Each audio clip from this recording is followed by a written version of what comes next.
Woo! What day is it? What time is it?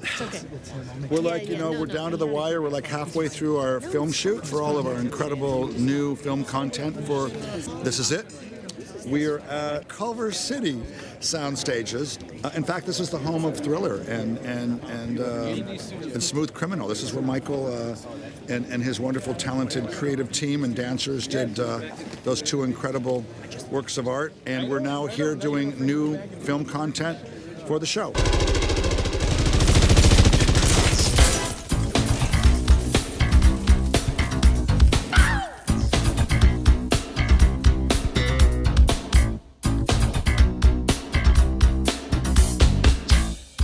My first meeting with Michael Jackson was in 1987. I am one of the original dancers in Smooth Criminal. What I remember most, because it crossed over to being part of This Is It tour, was Michael was so involved in every aspect of the production. This is your slide tube, Mark. Turn around, Mark. And then once you do this, then you'd be... I got involved with this project, and it started with a phone call from Michael Cotton, the production designer. Michael called me and he told me that he was involved with the Michael Jackson This Is It concert tour, and he asked me if I'd be available to come to a meeting with Kenny Ortega.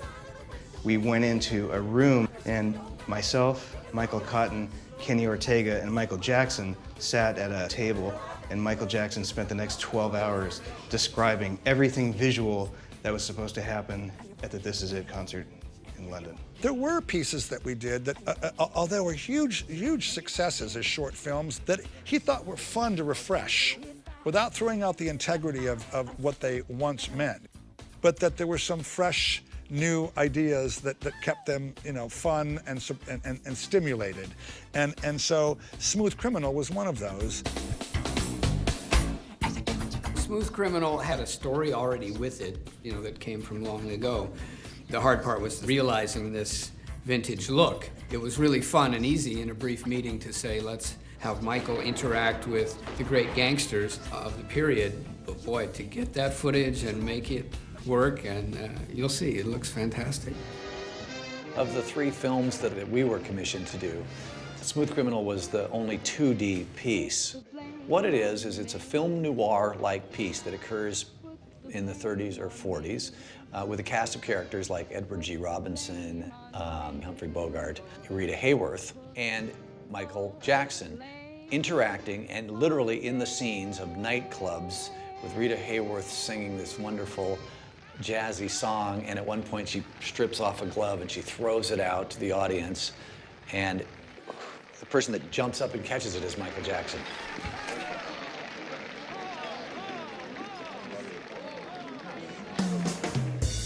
The vision was to put him in with all of the original gangsters. So the first challenge was to find the footage that Michael Jackson would be shot against. We would try film after film in public domain, and we would try everything possible, and we'd finally get something that kind of worked. And then there would either be a creative note from Michael or Kenny that's, hey, we really don't like that because you changed that. Why do you still have that? It's in the wrong place. And or it'd be a licensing issue. Well, you can't have that. It was literally a house of cards. You'd pull one shot out and the whole thing would collapse, and it would be starting over from scratch. We'd get another 20 films in here. We would digitize them all, and we'd just start scrubbing through and trying to find a way to build this story. The most important thing, of course, is with this technology of throwing somebody into an old movie that Michael just wants to make sure that it's seamless, that you really feel that he is in that.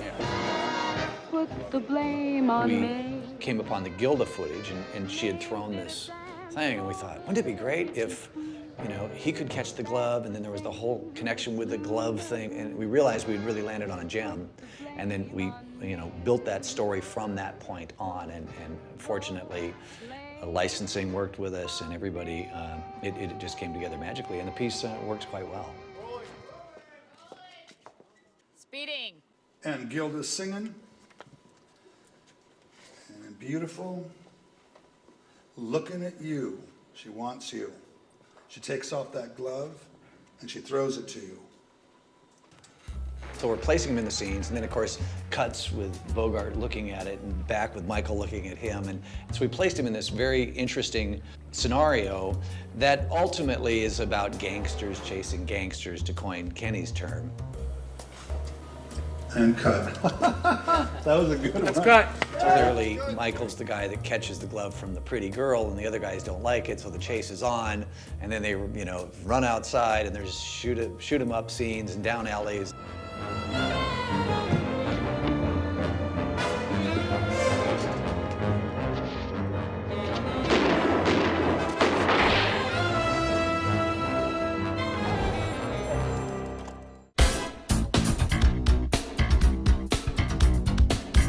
After he runs into the rooftop, we want to get him down one floor into this Beautiful. room. So he's going to come down, what, a winding staircase? No, it's a little more simple than that. So he would come through that door. Opens the door, comes down the stairs, and however he wants to do. Stop there. Our goal was to make Michael look like he was really in those movies. Rolling. And the way we do that is through shooting him in a manner that matches into the action of the film. If there's a staircase in the film, we have to build a green screen staircase that's shaped geometrically exactly like the one in the film. So we really had to go to great lengths not only to find these clips, but then build the sets that would enable Michael Jackson to do the exact same action as the character in the movie. Okay. At one point, he was going to jump through that plate glass window, which did involve originally a stunt where we were going to have him jump off of, you know, just a 4-foot riser, probably onto a pad. But we chose at the end not to actually even let him know we were going to do that, because Kenny knew for a fact that he would insist on doing it, and nobody wanted Michael to, you know, run the risk that he might get hurt. The recoil from a .38, which is what this is pretty slight for a guy who used it. It's going to be more like... Michael Jackson was a very detail-oriented person, and he would hone in on the details on set. He doesn't miss a thing. He sees everything. You know, Michael was very savvy. He had done so many films, as you know, over the years that, you know, he kind of knew everything. It was interesting. He knew what each department head did and all of that. And, Coordinator. Is he just here to safety in case anybody trips or anything? you know, Michael's a filmmaker. You know, really, he is a storyteller. Had he chosen to direct films amongst the many talents he had, he probably would have been a very talented director. Hey, Mickey. If Michael goes like this, put your hands up. Michael really had the vision in his head, and it was up to us as the producers carrying out that vision to realize it in the manner that he described it. He was a very good communicator. He was really able to describe these visions in a manner that, you know, gave you a real sense of what it was he was looking for. He was concerned about the lighting and the sets and the movement, and it was just amazing to watch him be invested and involved in the project. Okay, Bruce? Yes, sir. Rehearsed and Michael was great. We can do this. Are you ready to shoot? Yep. Okay, guys, let's shoot this up. All right, here we go. Ready? We are rolling. Stand by. And action.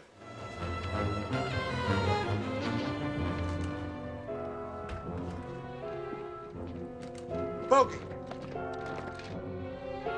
do you want me to do, count 3 like they do in the movies? At one point, he turns and kicks some boxes and knocks Bogart back, who then jumps back with a Tommy gun and starts shooting him, and Michael turns and then jumps through a plate glass window, slow-mo with bullets zinging by him and glass spraying out.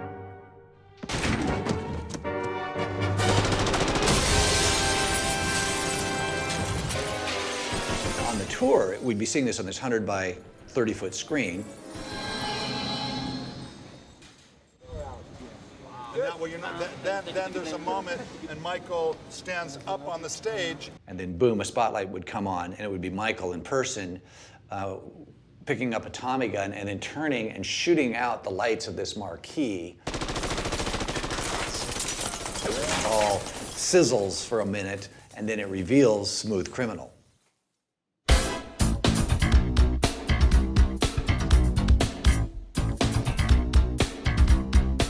We presented the cut, and it was fantastic. I recall that Kenny threw up his arms and, you know, clapped and loved it. It's great. Oh, you can't say. It's Tap me on the shoulder next time. Let's do it again. You ready? Oh, I was gonna do it again. It is. Great. Well, if it is, it is. It turned out unbelievable, better than I would have ever thought. Michael loved it. He loved that whole idea of being there with, Rita Hayworth, and it's a great, great piece. I mean, geez, what a job they did.